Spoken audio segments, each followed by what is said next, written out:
It's very late and I'm very tired. It's almost midnight and I've just come out of a screening of Spider-Man No Way Home. This should be quite a short review for two reasons. One, tired. Two, quite difficult to talk about without spoilers, and no spoilers from me because obviously I'm not a dingus and I wouldn't do that. Way. This is a bit like when I came out from seeing Endgame, because like I'm desperate to talk about it, but I can't talk about it because I don't want to spoil it for anybody else, because it wasn't spoiled for me before I saw it. And describing the plot just seems pointless, because if you've seen the trailer, you know what it's about. We are entering the phase of the MCU where it's all gone a little bit multiverse, and by a little bit I mean a lot, and there's clearly a lot more coming. So this film sees Peter Parker, Tom Holland, taking on villains from other realms, other universes, who we have seen in previous Spider-Man films that didn't star Tom Holland. So this is our Spider-Man, our current Spider-Man, fighting Tobey Maguire's villains and Andrew Garfield's villains. So you would know that from seeing the trailer, so that is not a spoiler.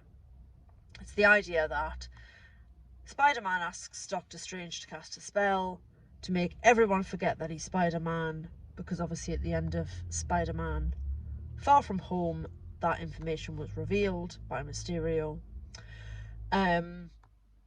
So he wants everybody to forget that he's Spider-Man, because it's making his life hell and it's impacting on May and on Ned and on MJ. And he feels really bad. But the problem is that as the spell's being cast, he says, but I don't want MJ to forget, or Ned, or Aunt May. Happy should probably retain those memories as well. And the spell goes a little bit sideways. And yeah, what we end up with is, in the MCU world that we are used to, I'm going to yawn. Sorry. And have occupied, have spent time in for the last 13 years. Suddenly in that version of New York, we get, like I say, villains. The Green Goblin, Dr. Octavius. I wasn't sure if I was going to say Dr. Otto Octavius there, or if I was going to say Doc Ock, and I'm tired, so I don't really know what happened. But him and Electro and Sandman and so on. So that's the premise of the film. You would, again, I'll keep saying it, you would know that from the trailers before anyone goes, spoilers. It's amazing. I haven't actually said that. It's so good. If I wasn't literally tired and feeling like a reanimated corpse right about now, I'm absolutely buzzing. It's the most fun I've had watching a film for a really long time. It's the most connected I've felt to an audience. It was packed in there, like proper pre-pandemic packed. And the last time I went to see a film and it was busy, it was I was going to say final James Bond film. It's not the final James Bond film. Daniel Craig's final James Bond film, No Time to Die. And I had a bit of a weird experience with that one, because the screen was really busy, and the biggest audience I'd watched a film with up to that point since the pandemic. But I felt quite disconnected there, and actually it made me feel oddly lonely that I wasn't sharing it with somebody. And going into this tonight, I was kind of worried that I might end up feeling the same way, that I'd be a bit like, oh, everybody's here with their mates and I'm Billy, no mates. But actually, like, these are my people. I mean, not all of them. Some of them are weird.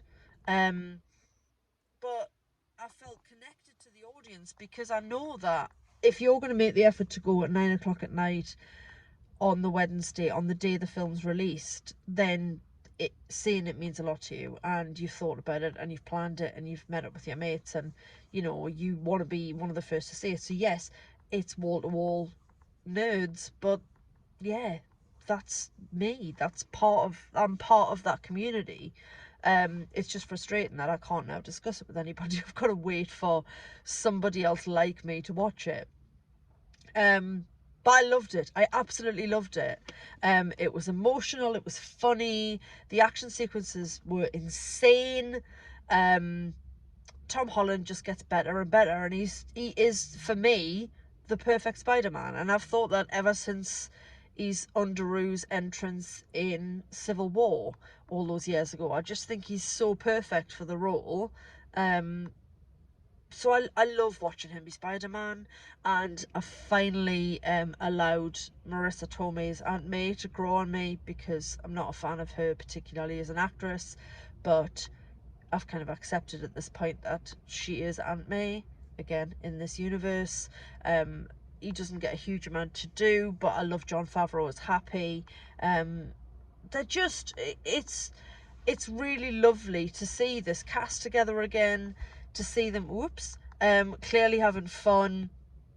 And yeah, I just love the way the on-screen relationships have developed between Peter and Ned and MJ, and the three of them as a little trio. And obviously this film features Doctor Strange, so you get Benedict Cumberbatch, which is always fun. You get a little glimpse of Benedict Wong, which is lovely.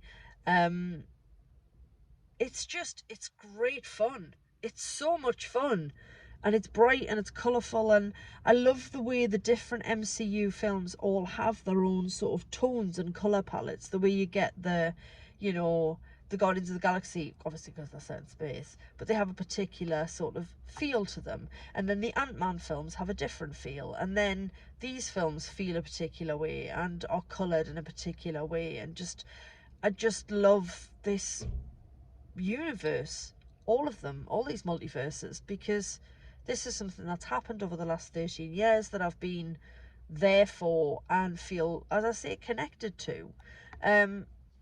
Things on the old COVID front are getting a bit hairy again, so it could be that cinemas end up closing, and I'll be obviously devastated if they do. I hope they don't.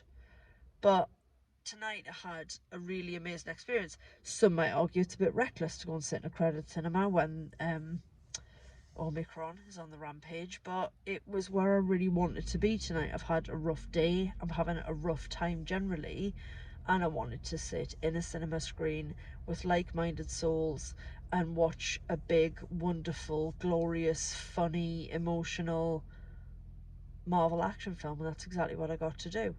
I can't recommend it highly enough. I may come and see it again. Joy. It's absolute joy. I adored it. I'm tired. I need to go to bed. And my arm hurts. That's it. I loved it so much. Okay, I'm done. Katie out.